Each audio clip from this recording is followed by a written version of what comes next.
नमस्कार मंडळी. अवधूत चिंतन श्री गुरुदेव दत्त श्री स्वामी समर्थ महाराज की जय. बघा, एका रात्री चमत्कार घडणार आहे अशा कोणतीही गोष्टी घडत नसतात. त्यासाठी आपल्याला संयम, श्रद्धा, विश्वास, त्याचबरोबर सेवेमध्ये सुद्धा सातत्य असणं गरजेचं आहे. सेवेमध्ये आपल्याला सातत्य ठेवणं आणि संयम बाळगणं, यामुळे नशीब कसं पालटतं, दिवस कसे बदलतात, परिस्थिती कशी बदलते, याचा अनुभव स्वतः घेतलेला आहे. यामुळे कोणतीही सेवा करा जी सेवा करताना तुमचं मन एकाग्र होतं आणि सेवा केल्यानंतर तुमचं मन प्रसन्न होतं. डोक्यामध्ये कितीही विचारांचा गोंधळ असेल, घरामध्ये कितीही टेन्शन असलं, पण ही सेवा केलं की माझं मन शांत होतं असं तुम्हाला वाटतं. ती सेवा तुम्ही अगदी नित्य नियमाने करायला सुरुवात करा आणि त्या देवतेला प्रवच प्रार्थना करा की तुमची जी कोणती इच्छा असेल, ती कोणती जी परिस्थिती आहे, जी काही अडचणी आहे, त्यातून बाहेर निघण्यासाठी प्रार्थना करा. बघा, नक्की तुम्हाला त्या सेवेचा अनुभव येईल. अधिक मास महिना सुरू आहे. या अधिक मासामध्ये, पुरुषोत्तम मासामध्ये भगवान श्रीहरी विष्णूंची सेवा करणे म्हणजे आपल्यासारखे भाग्यवान आपणच असणार आहोत. भगवान श्रीहरी विष्णूंची सर्वात प्रभावी इच्छा पूर्ण करणारी, कर्जमुक्तीसाठी, आर्थिक प्राप्तीसाठी प्रभावी सेवा मानली जाते. ती म्हणजे 21 दिवसांची मध्यरात्री 12 वाजता 21 वेळा, 3 वेळा, 40 वेळा किंवा 11 वेळा व्यंकटेश स्तोत्र म्हणण्याची सेवा. या सेवेमध्ये अतिशय साध्या व सोप्या पद्धतीने व्यंकटेश स्तोत्राची सेवा कशी करायची आहे ती मी तुमच्यासोबत शेअर करणार आहे. त्यामुळे काय करायचं आहे तर तुम्हाला व्हिडिओ स्किप न करता शेवटपर्यंत ऐकायचा आहे, जेणेकरून तुम्हाला संपूर्ण माहिती मिळेल. ही सेवा महिला, पुरुष, मुलं, मुली कोणीही करू शकतात. पण आपल्या घरातील मुख्य महिला आणि कर्त्या पुरुषाने जर ही सेवा केली तर अतिशय उत्तम, आणि कोणतीही सेवा केली तर कोणीही जर घरातल्या व्यक्तीने सेवा केली तर अतिशय उत्तम आहे. कारण ज्या वेळेला आपल्या घरातील कर्ता पुरुष किंवा मुख्य महिला एखादी सेवा करते ना, तर त्या सेवेचा लाभ, त्या सेवेचं पुण्यफळ ते जे असतं ते सेवेचा फायदा जो असतो तो संपूर्ण कुटुंबाला मिळत असतो. त्यामुळे वर्षातून एकदा तरी आपल्या घरातील कर्त्या पुरुषाने किंवा मुख्य महिलेने कोणत्याही एक सेवा करायची, कारण त्याचा लाभ आपल्या घरातील सर्व मंडळींना मिळत असतो. आता ही सेवा 21 रात्रीच करावी का, तर असं नाही. तुम्ही 40 रात्र सुद्धा करू शकता किंवा 3 रात्री सुद्धा ही सेवा करू शकता किंवा 11 दिवस किंवा 3 रात्री सुद्धा ही सेवा तुम्ही करू शकता. ही सेवा करण्यासाठी तुम्हाला हवं असेल तर तुम्ही पूजा मांडणी करू शकता. पूजा मांडणीसाठी एखादं चौरंग, त्यावर व्यंकटेश भगवानांचा फोटो असेल, कलश मांडणी करायची असेल तर तेथे तुम्ही बसून सेवा करू शकता. पण आम्ही शक्यतो या सेवेसाठी पूजा मांडणी करत नाही. देवघरासमोर बसून ही जी सेवा आहे ती फक्त करतो. आता अधिक मासानिमित्त तुम्ही जर सत्यनारायण करण्याचा संकल्प केलेला असेल तर तिथे आपण सत्यनारायणाची पूजा मांडणी केलेली आहे. तिथे समोर बसूनच आपल्याला ही सेवा आहे ती करायची आहे. वेगळी पूजा मांडणी करण्याची आवश्यकता नाही. आता ही जी सेवा आहे तर ही सेवा करत असताना रात्री आपल्याला 12च्या अगोदर स्नान करायचं आहे आणि त्यानंतर सेवा करण्यासाठी बसायचं आहे.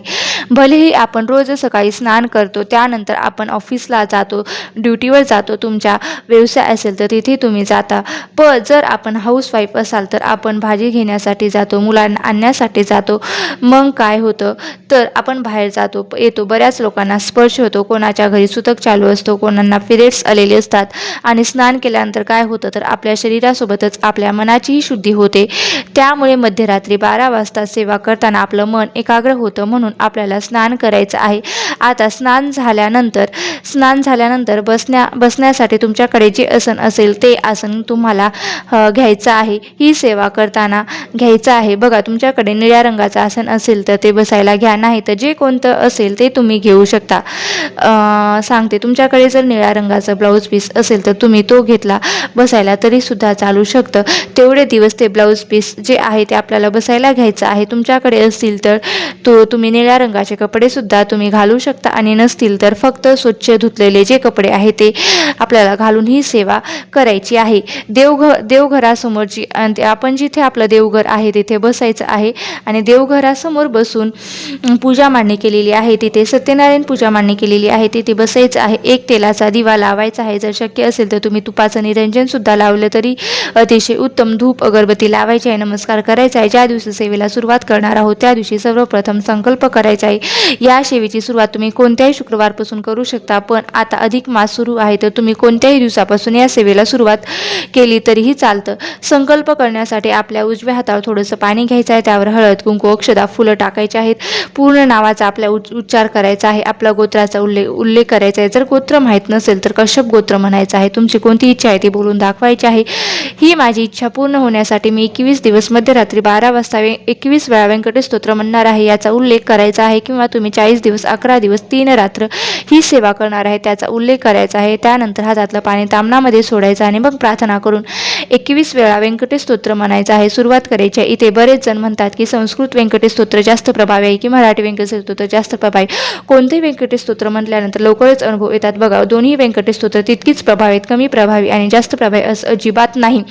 फरक काहीही नाही. मराठी व्यंकटेश स्तोत्र हे 108 ओव्यांचं आहे आणि संस्कृत व्यंकटेश स्तोत्र हे 15 ओव्यांचं आहे. बाकी कोणताही फरक नाही.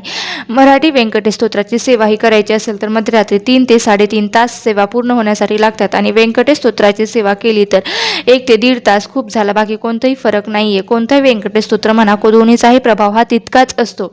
आता 21 वेळा मध्यरात्री 12 वाजता स्नान वगैरे करून आपण देवासमोर धूप दीप अगरबत्ती लावली, सेवा करायला बसलो. 21 वेळा व्यंकटेश स्तोत्र म्हणून झालं की त्यानंतर आपल्याला साखरेचा किंवा खडीसाखरेचा कोणत्याही एखाद्या फळाचा नैवेद्य देवासमोर दाखवायचा आहे. व्यंकटेश स्तोत्राची आरती करायची आहे. सुरुवातीला गणपती बाप्पाची आरती करायची आहे आणि त्यानंतर व्यंकटेश स्तोत्राची आरती करायची आहे.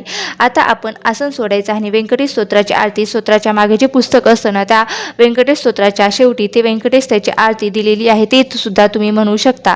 बघा, नसेल तर तुम्हाला मी शॉर्टमध्ये देण्याचा प्रयत्न करेल आणि याप्रमाणे आपल्याला ही सेवा करायची आहे. आता 21, 11, 3, 40 वेळा आपण हे व्यंकटेश स्तोत्र म्हणतो. त्यावेळी ते मोजण्यासाठी एखाद्या वाटीमध्ये तुम्ही शेंगदाणे, हरभरे, तांदूळ किंवा गव्हाचे कण जे ते घेऊ शकता आणि आपल्या संकल्पाप्रमाणे व्यंकटेश स्तोत्र म्हणून झाले की आपण नैवेद्य दाखवून आरती करायची आहे. तर अशा प्रकारे 21 दिवस, 40 दिवस, 11 दिवस किंवा 3 दिवस तुम्ही ही जी सेवा आहे ती करू शकता.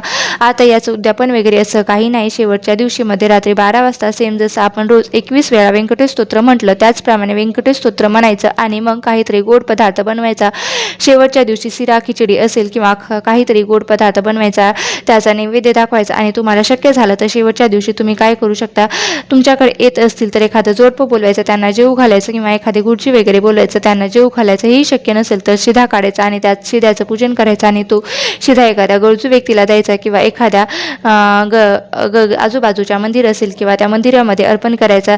त्या शिऱ्यावर यथाशक्ती तुम्हाला जे काही दक्षिणा द्यायची आहे ती ठेवायची आहे, अर्पण करायचे. आपले या सेवेचं उद्यापन हेही शक्य नसेल तर तुम्ही शेवटच्या दिवशी तुमच्या घराच्या आजूबाजूला जिथे कुठे एखादं मंदिर असेल तर त्या मंदिरामध्ये तुम्हाला यथाशक्ती जे काही घडेल ती दक्षिणा गुप्तदान करू शकता आणि भगवंताला प्रार्थना करू शकता की 21 दिवस किंवा 40 दिवस, 3 दिवस, 11 दिवस मी सेवा केलेली त्याचं उद्यापन म्हणून मी ही गुप्तदान करत आहे. आता ही सेवा करत असताना तुम्ही 21 दिवस किंवा जेवढ्या दिवसांचे तुम्ही संकल्प केलेला आहे तेवढे दिवस नॉनव्हेज वर्ज करायचं आहे, ब्रह्मचर्याचं पालन करायचं आहे आणि पर अन्न सुद्धा घ्यायचं नाही. हे हा अतिशय महत्त्वाचे पाळायचे नियम आहेत. आणि तुम्ही ऑफिसला वगैरे जावं लागत असेल तर काही हरकत नाही, कारण काही न केल्यापेक्षा काहीतरी केलेलं बरं. आपल्या एवढ्या आयुष्यामध्ये समस्या आहेत, आपल्याकडे वेळ नाही आहे, त्यातून आपण वेळ काढून सेवा करतो हेच महत्त्वाचं. एखादं जरी नियम शक्य नसेल तर ते तुम्ही पाळला तरी चालतो, पण ब्रह्मचारी आणि नॉनव्हेज हे मात्र नक्की पाळायचं आहे. नॉनव्हेज पाळायचं.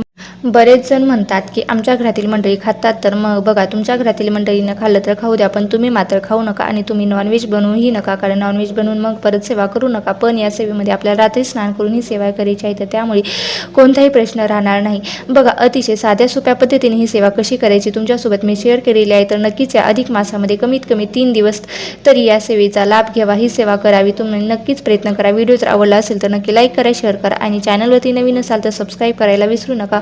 आणि व्हिडिओ शेवटपर्यंत पाहिल्याबद्दल मी तुमची अगदी मनापासून खूप खूप आभारी आहे. धन्यवाद. ओम नमो भगवते वासुदेवाय नमः. ओम नमो भगवते वासुदेवाय नमः. ओम श्री महालक्ष्मी नमः. ओम श्री महालक्ष्मी नमः. ओम नमो भगवते वासुदेवाय नमः. श्री स्वामी समर्थ. जय जय स्वामी समर्थ.